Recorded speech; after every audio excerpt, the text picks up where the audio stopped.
Alright, welcome back guys to my Let's Play Lamplight City where we left off. We're just closing the case.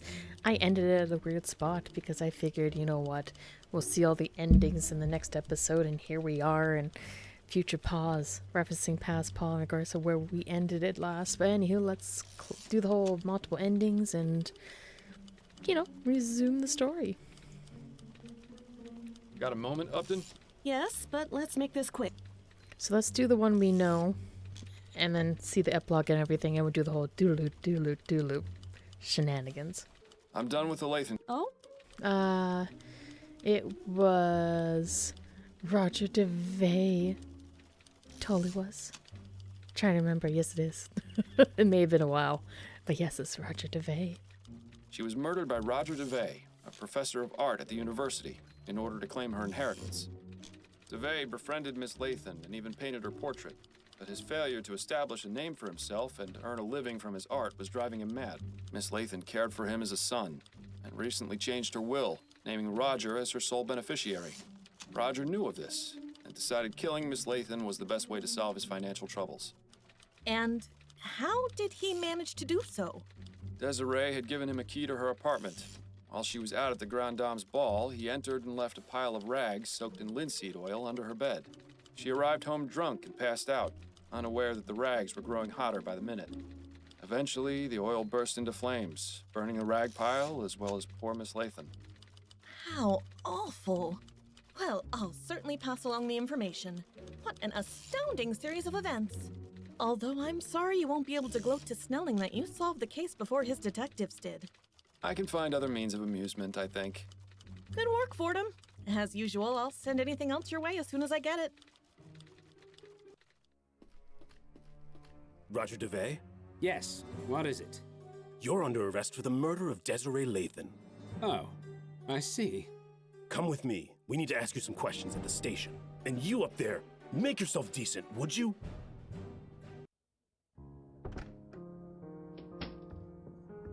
Dearest, I'm back. There you are. I was starting to get worried you wouldn't make it home in time. In time? In time for what? For dinner at the Rutherfords. I told you about it the other night, don't you remember? I'm terribly sorry, dear. It must have slipped my mind. How you haven't yet been presented a prize for Husband of the Year is beyond me. There's still time for you to get ready if you hurry. Give them my excuses. I'm not in the mood to go out. I'd much rather spend a quiet evening in with you. Perhaps we can reschedule. That sounds pleasant compared to the other two. Why not just reschedule? I'm sure they'll understand. They're leaving on a 2-month trip to Europe next week. This will be the last chance to see them for ages. Then go ahead without me. Please give Anne and Joseph my regrets. So you're just going to sit here at home by yourself? I'll probably just catch up on my reading or try and get some sleep. Maybe I'll get around to reading that story in Brentwell's. All right, suit yourself. I shouldn't be home too late, but don't wait up. Have a wonderful time, my love.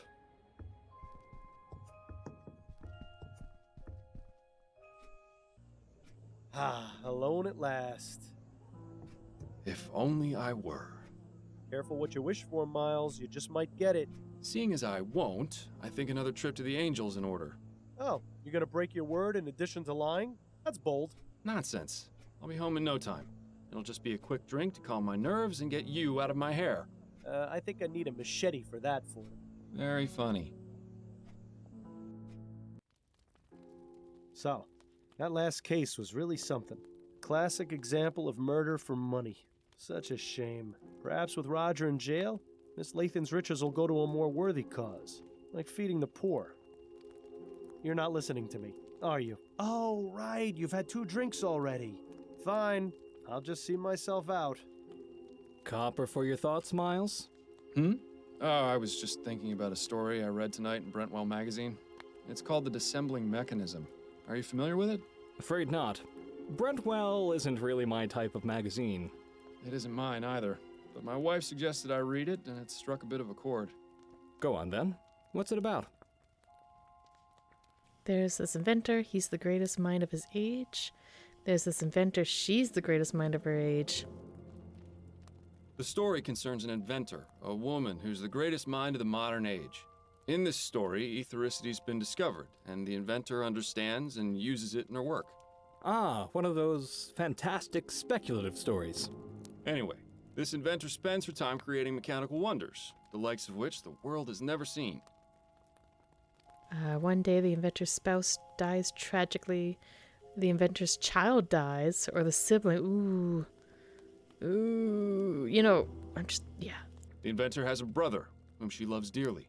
One day, he meets a tragic end in a carriage accident. The inventor is devastated. All too common in these types of stories. Yes, well, as I mentioned before, the inventor is the greatest mind of the modern age. She spends weeks researching a way to bring him back. She toils for hours, forgetting to eat, neglecting her duties, forgetting her friends. Finally, she finds a way to repair his broken body with mechanical implants. Once that's done, she harnesses the power of ethericity and revives him from death. Why would she go and do something like that? The inventor's obsession was fueled by guilt, love, or regret. Ooh, I feel either this is going to be like a whole trivia thing if I answered correct or not, or this is going to reflect the next case or future case. Guilt, love, or regret? I kind of want to go regret. Yeah. Or love. Because it is a sibling. Because the inventor's obsession was fueled by love. She cared so much for her lost loved one that she vowed to do everything in her power to save them from death. Unfortunately, things don't go well. The inventor brings her brother back, and at first he's confused, wild. With time and patience, she tries to ease him back into the world of the living. But gradually, she comes to realize that this person she's brought back isn't her brother. Not as he was, anyway. When she understands what she's done, she flies into a fit of madness, and she kills both her creation and herself. How tragic. She also leaves behind a note which closes off the story. I can still recall the exact words. This dissembling mechanism hath not the vital breath of he whom I loved. It is not him. I have formed but a vain, mocking shadow of what is forever lost. That's one hell of a story, Miles. As I said, it resonated with me quite deeply. Same here. I can tell you, I'm glad that ethericity crap hasn't been discovered, or else this sort of thing won't just be in stories. You mark my words. Yes, I suppose that's one way of interpreting it. I should probably be getting home. One last gin for the road? Ah, hell, why not?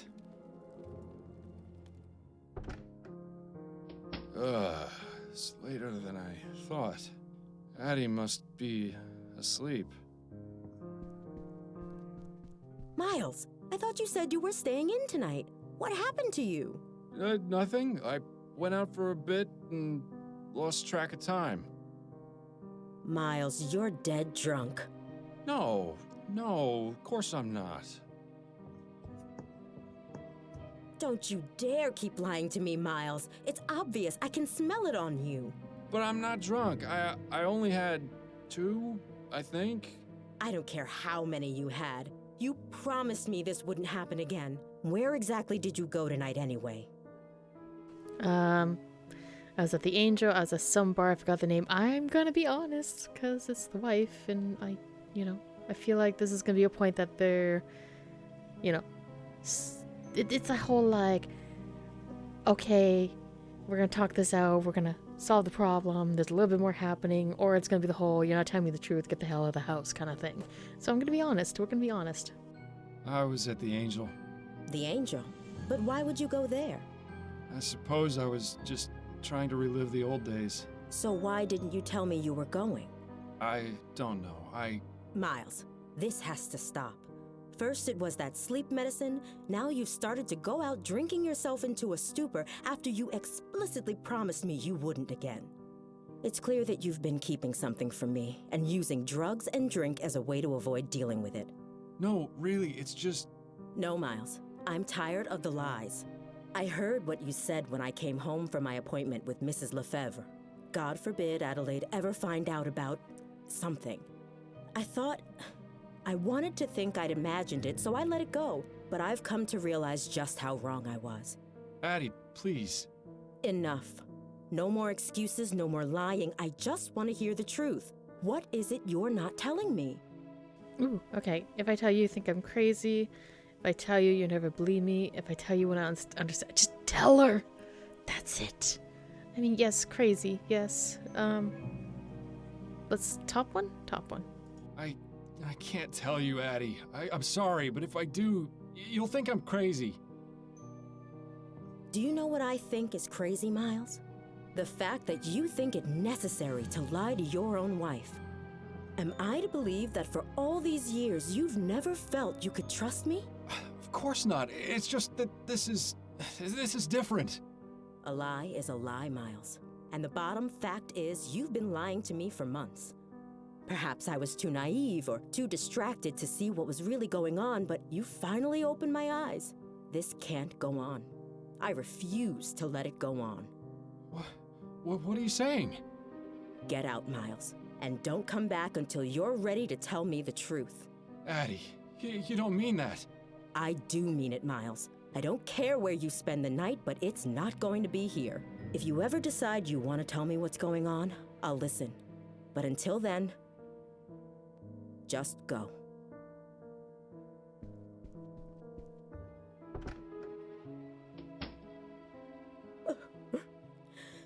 Oh.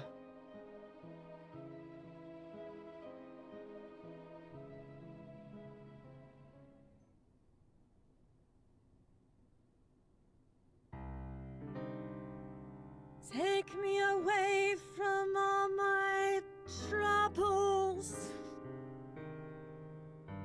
So far away from all the worries in my life. Who in the ether is calling at this time of night? Oh, Miles! Please come in. It's so nice to see you outside of work. Oh, I get a hug and a kiss? Is that how it works now? You put up your rough and tough attitude, but I know deep down you're really a kitten. Upton, are you drunk? No, of course not. I admit I like to have a glass of wine or 6 to unwind after work, but I can hold my own. Well, I'm glad you're not, because I am. Wait, what's going on?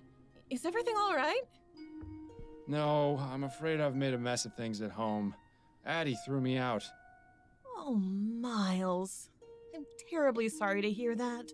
Not as sorry as I am, believe me. What happened? It's really not worth getting into. Let's just say I need to figure some things out about my life.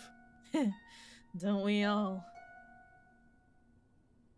Constance, I hate to impose, but Of course you can stay here, Miles, as long as you need to. thank you. I won't need much space. That chair in the corner should do nicely. Are you sure? You won't be uncomfortable? I've slept in worse places, believe me. All right. Well, I should probably be getting to bed. Early morning tomorrow and all that. Of course. Have a good night, Upton, and thank you again for letting me stay. Not a problem. Good night. Damn. Damn.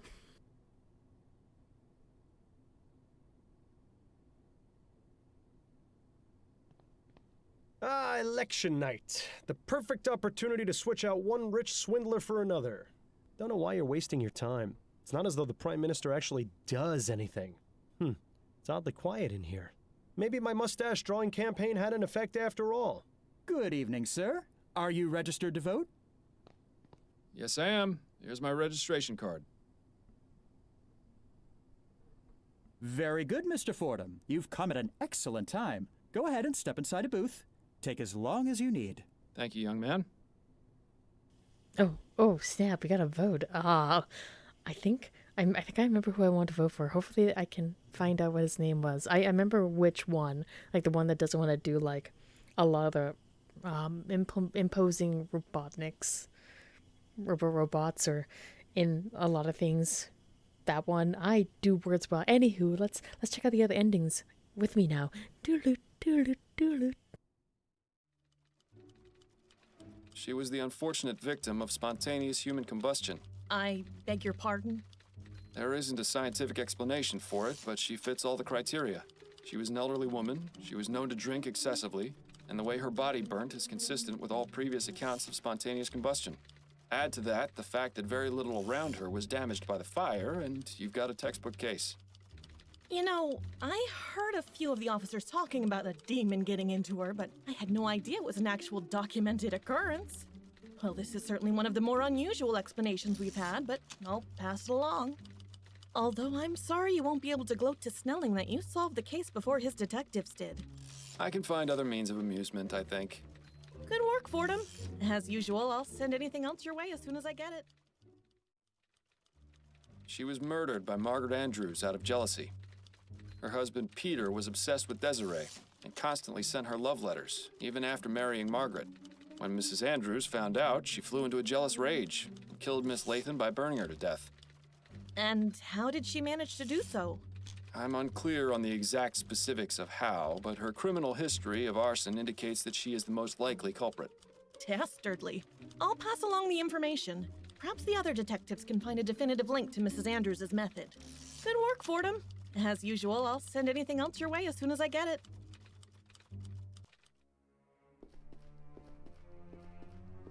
Margaret Andrews? Yes, that's right. How may I help you, officer?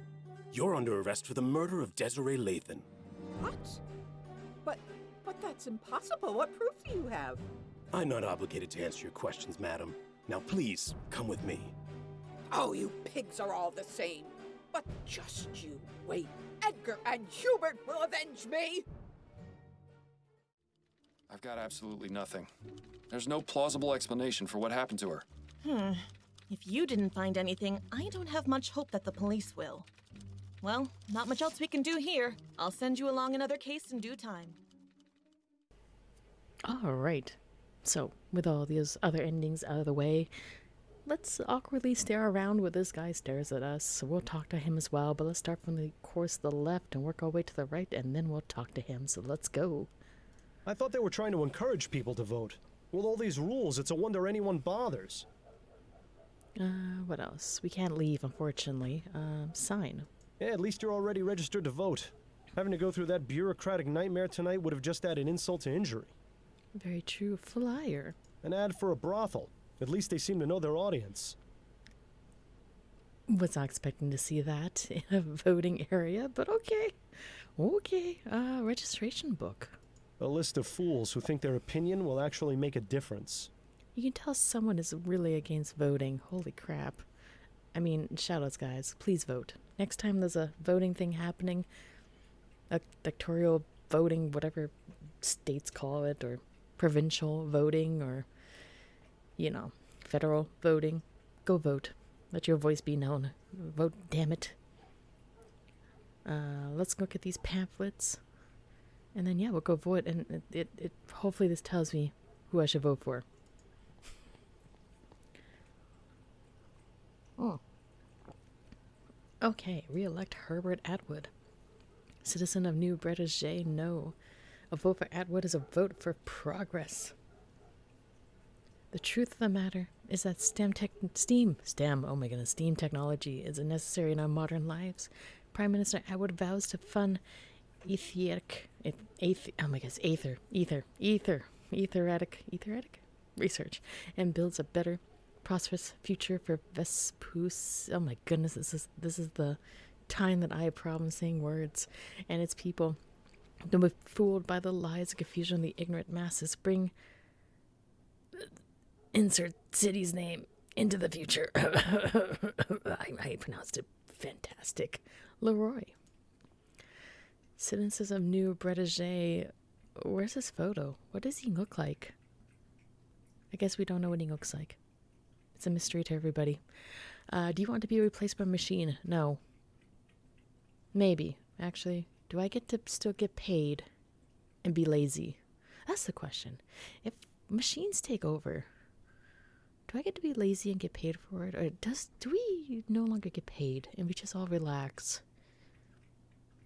That's always a question I've had in mind of the whole, like, when machines take over, do we have to worry about that stuff?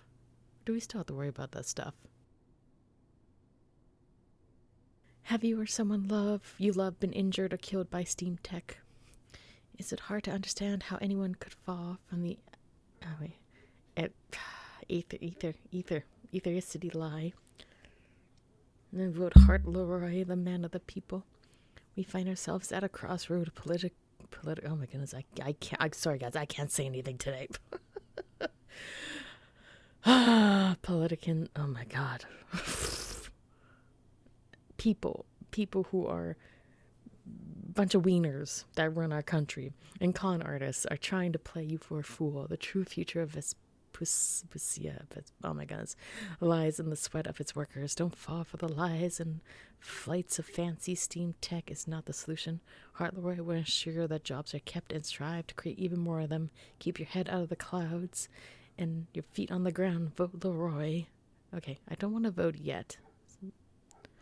We're going to talk to him now, and I guess we'll go vote. I kind of vote for Leroy, but like it's advancing in the future, which I mean, steam tech would bring jobs to the market, but it's the whole like new versus old, adapting, advancing, and the fear of like losing your job due to machines and like stuff like that. It's, you know, we're kind of seeing now with whole AI shenanigans. Not really, but you know, the whole merger of AI has definitely ruffled feathers in terms of like animation.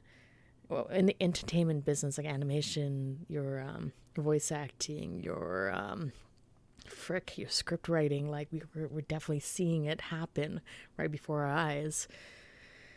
It's an interesting time to live in. Also, I'm ancient old because I think of everything else that has happened in my lifetime, and I don't know if my child is ever going to experience all these huge bumps in technology and advances. I don't know. Anywho, let's talk to him. I'm just rambling now. Let's just talk to this guy. Let's go. Excuse me. Yes, how may I help you? Atwood certainly seems to be fond of steam tech. Leroy seems quite concerned about the good of the people. I'll go cast my ballot then, from the top. Atwood seems quite fond of advancing steam tech, doesn't he?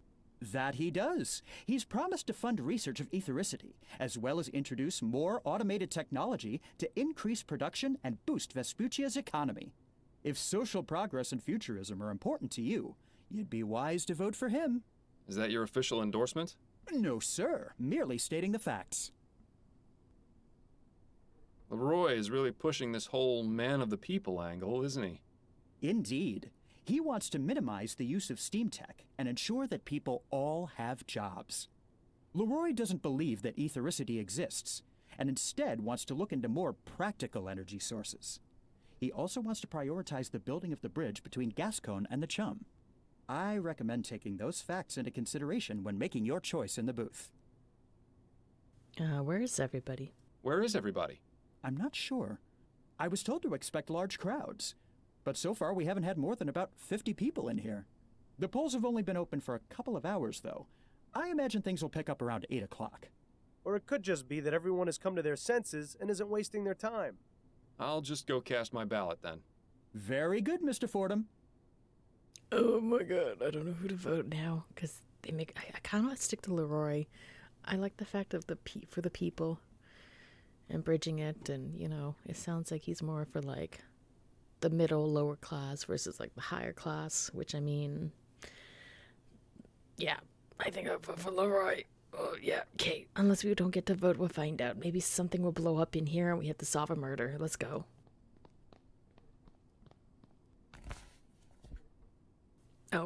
Oh, we do vote. Okay, Leroy, let's go.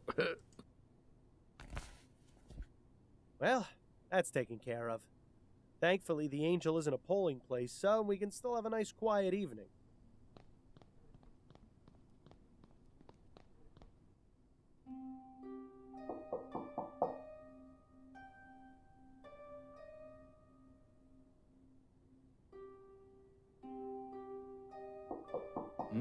What? My head is pounding. Damn withdrawal. Actually, I think someone's knocking at the door. Oh, right.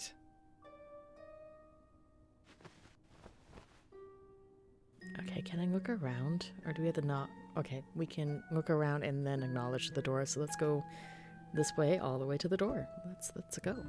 Not a very inspiring piece. Hell, I could probably paint it better. It looks pretty similar to the one in your bedroom. I like the color of this one better, though. It has a nice blue. Mostly cookbooks. Yeah, at least you won't have to worry about starving while you're staying here. Should have listened to your mother. You should have practiced. Therein lies Upton's boudoir. As a matter of respect, the less said the better, I think. Looks like that umbrella's gotten some good use. It was quite the rainstorm we had yesterday. A lady silhouette. Pretty sure it just means the artist wasn't talented enough to draw her for real. Some fool in a hat. I never understood the appeal of silhouette portraits. What a handsome couple. Judging by the uncanny resemblance, I'd say these are Upton's parents.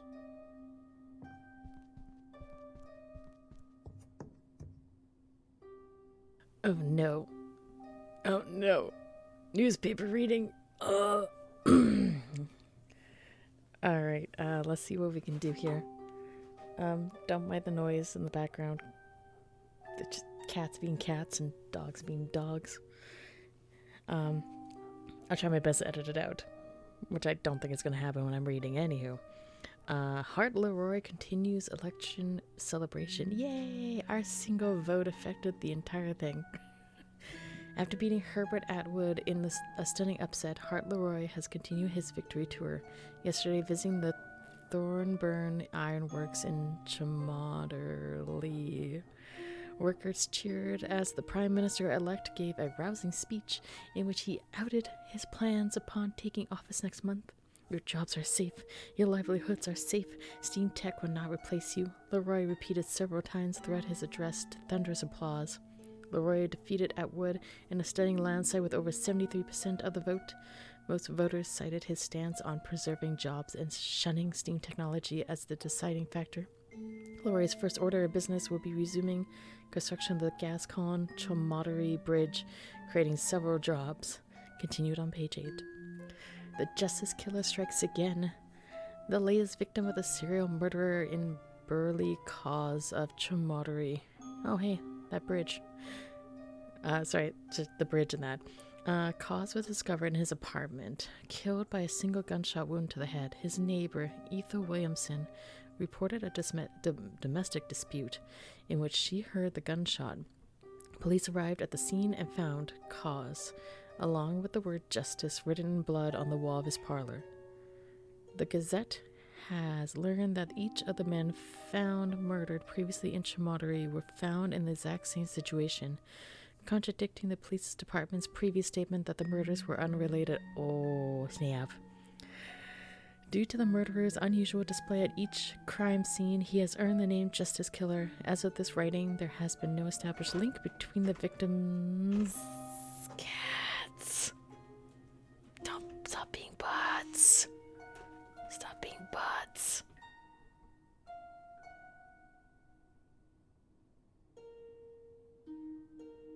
As of this writing, there has been no established link between the victims. More on the story as it develops. I should really start posting the image of which cats are being butts during the video. I mean, I have a picture of Stella. It's definitely Stella being a butt. And like one of her sons, Bucky, or Buck. You could rhyme that with another word when, he's misbehaving. But anywho, let's continue. Class action suit filed against Royal Maverick. The law firm of Usher and Price announced that a class action lawsuit has been filed against Royal Maverick on behalf of those killed in Foster Park during the Ligeia disaster in June of this year.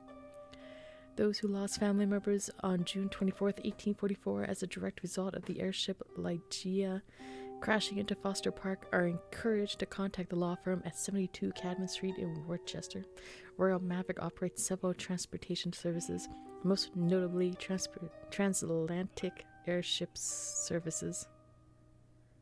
Stating with the HMS Ligeia. The HMS Lenore, the Ligeia sister ship, is near completion. Usher and Price are alleging gross negligence on Royal Maverick's part due to the lack of proper maintenance, which resulted in a disaster, causing 54 deaths on the ground, in addition to 300 passengers on board. Jonas Usher claims. Continue on page 13. One more category and we're done. Grand Dame's bizarre death ruled a murder. After a full investigation by the New Bretage police, the death of Gascon Grand Dame Desiree Lanthan has been ruled a murder. Chief of Police Reginald Snelling issued the following statement. Foul play was initially suspected, and our detectives determined that this was indeed the case. A suspect has been arrested and is awaiting trial. The suspect in question is Roger DeVay, an art professor at the University of New Bretage. DeVay was recently named as Miss Lanthan's beneficiary, a fact which concerned detectives on the case. Jeez, take all the credit. DeVay allegedly left rags soaked in linseed oil underneath Lanthan's bed. After several days, the oils caught fire, burning Miss Lanthan alive as she slept. According to Snelling, the scene was intended to appear accidental, but thanks to brilliant work of our finest detectives, the sordid truth was revealed. We did it. We took it. You just don't want credit. Anywho, let's knock at the door. Oops. Let's open the door. Good afternoon, miss. If you're looking for Miss Upton, I'm afraid she's not in right now. No, I've already spoken with Miss Upton. I'm looking for Mr. Miles Fordham. Oh, I see. Well, I'm Miles Fordham. What can I do for you, Miss... Mrs. Emily Morgan. I have a problem, you see. Miss Upton said you'd be able to help. I suppose you'd better come in. So, what seems to be the trouble? It's my brother, Ronan Lespay. He was murdered 4 nights ago outside a tavern in the Chum. How unfortunate. Please go on. 4 nights ago, on election night. Too bad he didn't get to see election. Wow. Definitely not number 3. Unless we're the worst detective ever, but that ship sailed a long time ago. Let's do the top one. How unfortunate. Please, go on. The police took his body to the mortuary and investigated the crime scene, but they're out of ideas. I've been down there at the station every day, but they don't seem to care enough to look into it any further. All they've been able to determine was that it wasn't a robbery, and that the clothes he was wearing weren't his. My brother was a good man, Mr. Fordham. He would never have willingly gone to that part of town. I need to know why he was murdered, and I want whoever did it to pay for it. Very well, Mrs. Morgan. I'll take your case. Oh, thank you, Mr. Fordham. I just need to know where your brother was killed, and where I might be able to contact you. He was found outside the Silent Raven. It's on Alewife Avenue, on the west side of the Chum. Here, take this. It's a photo of Ronan. It might help your investigation. And if you need to speak with me, you can come to my husband's bakery. It's here in Worcester, at 15 Drummond Street. Very good. I'll begin my investigation right away. Thank you again, Mr. Fordham. You have no idea how much this means to me.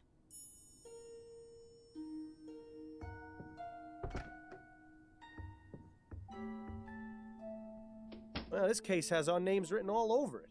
Maybe it'll be good practice for finding the man who caused my death, eh? Okay, so I guess we can just leave. We can leave. Okay, bye. Alright, so the Silent Raven, which I think we've been to, haven't we? I feel like earlier. Oh, sweet cake. Cake. Sorry. I'm not saying I have a sweet tooth, but I do love my baked goods. That's kind of like a weakness of mine. So like, I haven't had cake in a while. Oh, that sounds amazing. But we should go to Upton. No, wait, that's not the police station. That's our apartment. Can we go back? Would she still be there? No, she isn't. Okay. I guess we'll head to the bakery then. And we'll look at everything and talk to people and, you know, all that fun stuff. All right, Mr. Chavez. The cake and muffins come to a total of 3 shillings, 10 coppers. There you are, Mrs. Morgan. And thank you again. Barbara is going to love this. My pleasure. Enjoy. Pardon me, sir.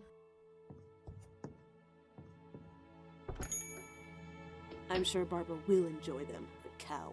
Ah, Mr. Fordham, welcome. Thank you, Mrs. Morgan. Well, aren't you a spicy baker? All right, let's look at all the delicious stuff and the teas. Look, tea. They sell tea here too. Fantastic. All right, let's look at the cakes. Those look nice, but given the choice, I'll always side with pie over cake. Oh, pie. Oh, especially since fall's coming up. Oh my goodness, pie would be phenomenal. I still have to make a pumpkin pie from scratch. You heard me, from scratch. I had 3 pumpkins on my kitchen table that are, one's orange, the others are slowly turning orange, ready to do the thing to make the puree of the pumpkin to add to the pie. I just have to figure out how to do it. Shameless plug. Post in the comments if you know how to do it. Anywho. Those look nice, but given the choice... Okay, he's gonna say the same thing. I can say words. All right, let's look at the shelf and just continue looking at everything. Look at those. Look at these little delectable delights here. Ooh. A bunch of assorted baking products. Don't waste your time with those, Miles. We've got a murder to solve. No, we need to bake and then solve the murder, or combine both together will be the baker detective. Making pies and solving murders all at the same time. A bunch of... Okay, let's look at... I can't look at the teas. Baked goods. I never had much of a sweet tooth, but even I'd consider buying some of this stuff. You know, if I were still alive. Minor detail, I know. That's quitter talk. Nothing's stopping you, Bill, from buying those. Day-old box. The stuff in that day-old box doesn't look half bad. More like 3/4 bad. I mean... Yeah. I think... Ooh, door. A very wise man once told me, never go poking around the back rooms of bakeries. I think you do well to heed that advice. Yes, same thing with restaurants. You never want to go into the kitchen unless you, like, work there. You just don't. As much as I want to talk to this lady and get the ball rolling, I think this is actually going to be the perfect time to end the episode here. I don't want to get into the full talking spiel. Well, we're going to be wrapping up the episode quick, so, of course, it's shameless plug time, as usual. Thank you guys so much for watching. Greatly appreciate it. Like, comment, subscribe. I'm like 5 away from 500 subs. I would love to see 500. If I already hit it by now, that would be fantastic. Yeah, so, you know, if you want to, great. If you don't, that's fine too. Anywho, check out my other Let's Plays as well. I'm currently going through a game jam kind of mini-series, I guess you can call it. I did finish my previous Let's Play of Frankenstein Through the Eyes of the Monster, and I figured let's go get some game jam stuff before we get into the new Let's Play. And I've done a bunch of other point-and-click games and FMV cheesy goodness. Also, I do stream on Twitch when I have time. Basically, I'm doing speedruns. I'm going to try to do a little bit more of a popcorn speedrun, which are like 30 minutes or less kind of thing, with an additional category called Potato %. Basically, stream until my child wakes up. So I could be streaming for 2 minutes. I could be streaming for like 2 hours. It's all based on the RNG. But anywho, once again, thank you guys so much for watching. I greatly appreciate it. Like, comment, subscribe, you know, all that fun stuff. And you guys have a good morning, a good evening, a good night, and I'll see you in the next episode. Bye.